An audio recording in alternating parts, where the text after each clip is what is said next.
If you want to do some research about the religion of Turks on the internet, you will inevitably come across claims such as that 99% of all people in Turkey would be Muslims.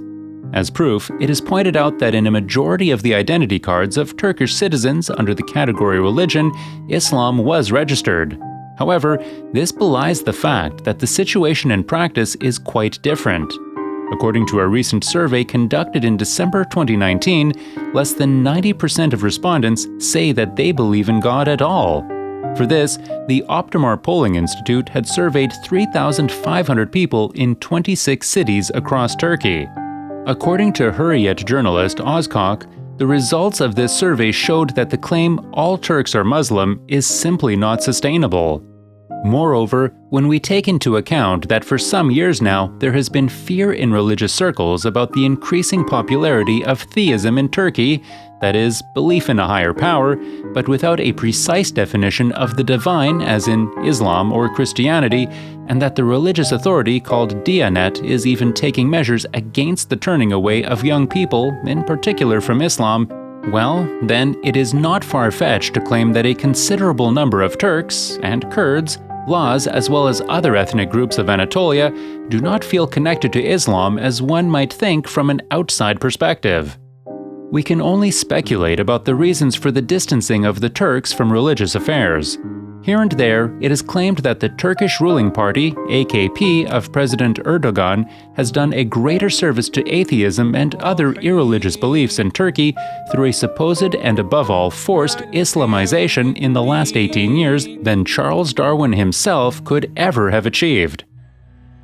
It also seems logical that at least some people would distance themselves from something, even if they were not originally hostile to it at all, because they were confronted with it involuntarily. However, we do not want to focus on the political situation in Turkey, not this time. Instead, it is worthwhile to look at the history of religion in Turkic history. The Turkic people originally descended from Central and Northern Asia to Europe, the Middle East, and obviously Anatolia.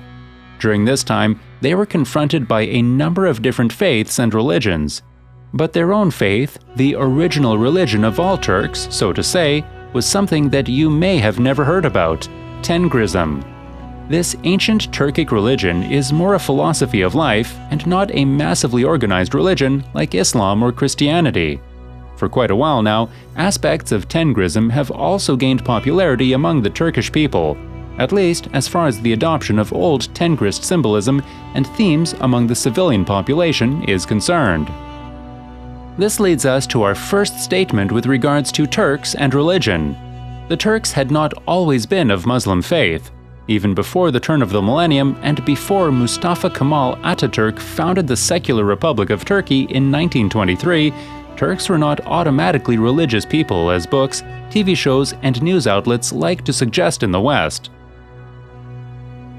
It was not only in recent years that many people have turned away from the dominant religion of Anatolia. In the Ottoman Empire, this dominance was certainly a given. But, as in almost all other regions of the world where Muslims were in the majority, there was no Muslim leader in Anatolia. The Caliph, the political title of every Ottoman Sultan since Yavuz Sultan Selim I, was officially the religious authority over the entire Muslim world, the Ummah. But, for a long time, this fact remained meaningless for the everyday life of ordinary people in Anatolia. The muftis and imams interacted with citizens in the empire as servants of the Muslim faith, and this process was very decentralized. Therefore, when we speak of Muslims, we mean people who practiced this religion and also saw themselves as being part of the Muslim community. After all, religious affiliation is not inherited, at least it shouldn't be. It is given from generation to generation due to convenience, but that is also another topic for another video. At the time when the Ottomans had just conquered Constantinople and were trying to establish themselves as a great power in Europe, the designation Muslim certainly applied to many people of the Turkish ethnic group. But not every Turk saw himself as a believer who had to take Islam dead seriously. It is similar to what happened after the Arabs conquered Persia, or rather Iran, in the 7th century. Although the new Arab rulers imposed Islam as the official religion, most Iranians retained their ancient faith traditions of the prophet Zoroaster. In the 10th century, Zoroastrianism and the pantheon of Iranian national gods even experienced a rebirth, thanks to Ferdowsi's Shahnameh, the Book of Kings. Only gradually, partly by coercion and partly by habit of political circumstances, did Iranian families convert to the new faith. As controversial as these sentences may now sound to Turkish ears, this is also true for the Turks in Anatolia, even during the Ottoman Empire. One reason for the recalcitrance is to be found in the sometimes extremely repressive policies of the Ottoman ruling house. Not against those of other faiths in the Balkans, but against their own Turkish people in the motherland Anatolia. Another factor for the low piety of the Turks, even in the Ottoman Empire, could be that the Turks in Anatolia grew up with many different faiths. After all, the Armenian, Greek, Assyrian, and Kurdish neighbors also exerted some influence on the Turks in Iran. The same has been observed the other way around. For example, ancient Central Asia was known as Bactria and Sogdia. But after the rise of the Gökturks and the migratory movements of the Turks to Western Asia, most of Central Asia came to be known as Turkestan, the land of the Turks. The third reason for the less strict interpretation of Islam in Turkey is the history of the Oghuz Turkic peoples, the Turks of Anatolia prior to the Ottomans. Let's go back in time a bit further. This descriptive map should help us in understanding the geopolitical and cultural situation of the Turks at that time. It clearly shows the distribution of the Turkic peoples in the European High Middle Ages. As you might know, there never was one Turkic people, but many, many different Turkic peoples, who, through common language and traditions, are related to each other and thus part of the same cultural sphere. The ancient Turks share common origins with the ancient Koreans and Japanese, as a recent study has showed. The story of the Turks as a major political power started with the Gökturks in the Altai Mountains. And about 500 years after the disintegration of the Göktürk Empire, the situation of most Turkic ethnic groups was as we can see here. Around the year 1000 AD, when compared to our contemporary world, we can indeed speak of geopolitical chaos in the Turkic sphere of influence. If we draw a demographic template over the map, we would see the following. 1. The Pechenek Khanate on the Volga, which consolidated the rule of the eponymous tribe from present-day Ukraine to the Caspian Sea. The Pechenek people once belonged to the Oghuz Yabgu state and, after their migration, retained the original belief in Tengri, at least for a while. They gave the Byzantines a major headache, as Anna Komnene, daughter of the Basilius Alexios, used to complain about. The Pecheneks had left the Oghuz state westwards for unknown reasons.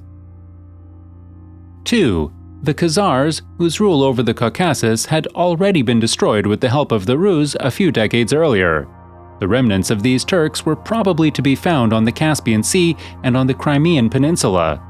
The Khazars had converted from Tengrism to several faiths, including Christianity, before finally converting to Judaism. Thus, during the early Middle Ages, the Khazar Khaganate was the only existing Jewish state, so to say. However, whether all Khazars had really become Jewish or only the ruling dynasty is a hotly debated topic. In any case, they had good relations with the Byzantines, as they posed a massive obstacle as the guardians of the Caucasus against the Arabs from the south. 3. In the far southeast of the map, the Ghaznavids, named after the empire's founder Mahmud of Ghazni, a Muslim Turk and a serious rival to the Abbasid Caliphate in Baghdad. Mahmud was one of the first Turkish rulers who had established a Turkish state with Islam as the official state religion. His empire would later be confronted by the rising Seljuks from the north. 4. Just north of the Ghaznavids were the Karakhanids, whose Turkic rulers were also adherents of Islam. This empire was the first ever Turkish Muslim empire. Unlike the Ghaznavid Empire, the Karakhanid state was founded by a number of Turkic peoples, including the Karluks, Chiglis, and even Turkic peoples from as far as eastern Turkestan, modern-day Xinjiang. It is possible that even remnants of the legendary Ashina dynasty of the Gökturks were among the founders of the state. 5. To the north and west of these two empires was the land of the Oghuz Turks. This state actually consisted of 24 tribes, at least before the Pechenek had left the area. After the fall of the Gökturks, these people had migrated from the east to the Aral Sea and established a Turkic zone of influence to the border of the Khazar Khaganate in the north and the Arab dynasties in the south. Some of the leading Oghuz tribes would not only create the state of the Pechenek, but also the dynasties of the Ak-Koyunlu, Kara-Koyunlu, the Karamanlis, the Seljuks, and the Ottomans in Anatolia. 6. And in the far northeast, the Kipchaks, also known as Cumans to the Europeans, also a Turkic tribe which a century later would establish their own rule over Ukraine until the arrival of the Mongols. They ruled the last major semi-nomadic Turkic state in Western Asia and would to the very end keep their old Tengrist faith. In summary, we found a wild cluster of religious spheres among the Turkic world: Khazarian Jews in the west, Muslim Ghaznavids and Karakanids in the east, and in between, a group of Turks, Pechenek, Oghuz, Kipchak, who had sworn allegiance to the ancient Turkic faith of Tengrism. This snapshot illustrates the religious diversity among Turkic-speaking peoples. One may therefore make the following claim: the Turks have tried out every major religion at one time or another. And this snapshot does not even include the Uyghurs in Mongolia, who were partly adherents to Central Asian Manichaeism and partly to Indian Buddhism. Among all of these Turkic groups, we could also find smaller Christian Turkic tribes and groups like the Gagauz, who nowadays reside in southern Moldavia and in Ukraine. Turks have thus adopted various religions throughout history. At some point, Islam established itself as the official religious affiliation in Turkey, as it did in the Central Asian states Kazakhstan, Uzbekistan, Kyrgyzstan, and Turkmenistan. In Anatolia, the Turkish Seljuks played a big role, pushing the Byzantines to the gates of Constantinople under the brilliant general Alp Arslan. In the process, the Seljuks incidentally triggered the Crusades of the 11th and 12th centuries. While their empire gradually disintegrated, many smaller Turkish duchies established themselves in Anatolia. The Duchy of Osman was also among them. After the Ottomans conquered Constantinople in 1453, Sultan Mehmet, known as the Conqueror, established Ottoman rule over all of Anatolia. After the founding of the new Turkey under Kemal Atatürk, religiosity in Anatolia declined because the republic was secular. Religious and state affairs were always to be separated according to the new law. That this did not always work out, we will illuminate another time. Nevertheless, the secularization of the newly industrialized Turkey was perhaps not as difficult as certain Turkish historians like to make us believe, since ancient Turkic Tengrist traditions had survived both Seljuk and Ottoman rule. And since Tengrism preaches tolerance of all religions and cultures, and after the Turks had just witnessed 12 years of non-stop wars under caliphs who claimed to save the Muslim world but failed to save their own Turkish heartland from the European and Russian invaders, Turkish society did accept Atatürk's modernization despite some unrest. In the Central Asian Turkish countries, even before the era of Soviet rule, religion was also a minor issue. And after a period of religious conservatism under the AKP and the influence of the Gulenists, an increase in religiosity during this period had indeed been measurable. More people are once again turning their backs on religion in Turkey as well.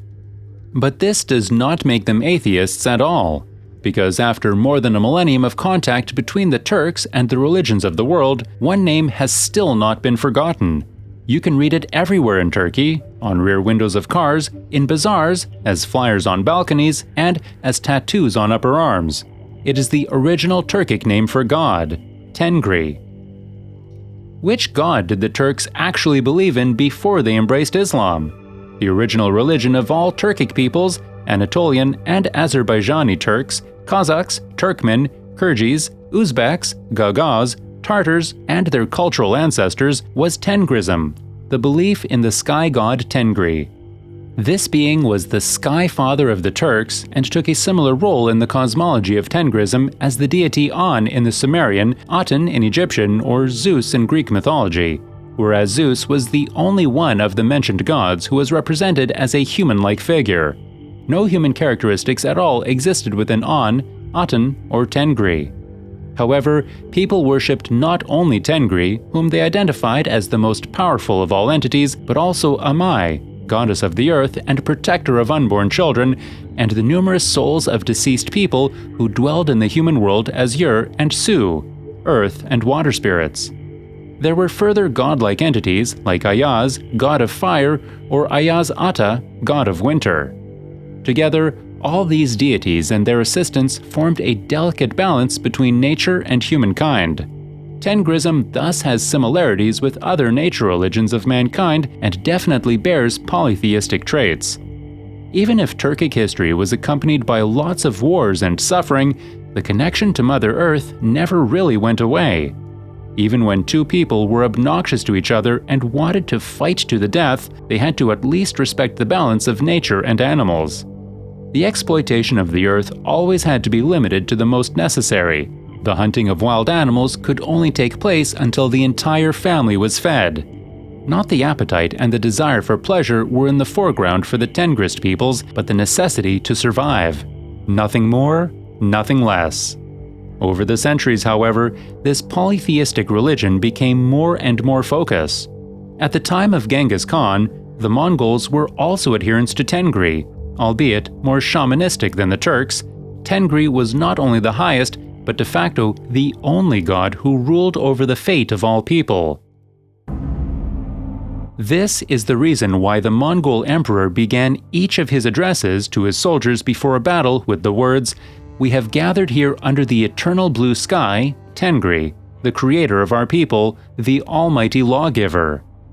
Tengrism had been the dominant religion in the Central Asian steppes long before the birth of Christ, reaching as far as Europe thanks to the European Huns, the Avars, and the Bulgarians. Gradually, the Bulgarians adopted Christianity, the Huns assimilated into Central Europe, and other Tengrists, such as the Turks, adopted Sunni Islam. Although almost all Turkic peoples now belong to other faiths, and the Mongols have officially pledged allegiance to Buddhism, elements of Tengrism are still evident today. And with the burgeoning discussion about food waste and the renunciation of fish and meat by more and more people in industrialized societies, Tengrism does not seem to have lost its relevance. But to what extent is Tengrism still present today? Is it celebrating a comeback? Could we argue that the concept of Tengrism is realistic in our contemporary world? And what is the significance of the shamans in this religious community? If you are interested in this ancient religion of the Turks, Mongols, and other steppe peoples, check out this video about Tengrism, a production of Khan's Den, the main channel of Emery, our producer. In it, my colleague Brian will explain to you what motifs are present in Tengrism, and he will also delve deeper into the stories of some of the ancient Turkic deities. Another video specifically on Turkish mythology is currently in progress and will be released soon as well. If you like this content, leave a like, subscribe, and leave a comment with your feedback. Thanks, and see you next time.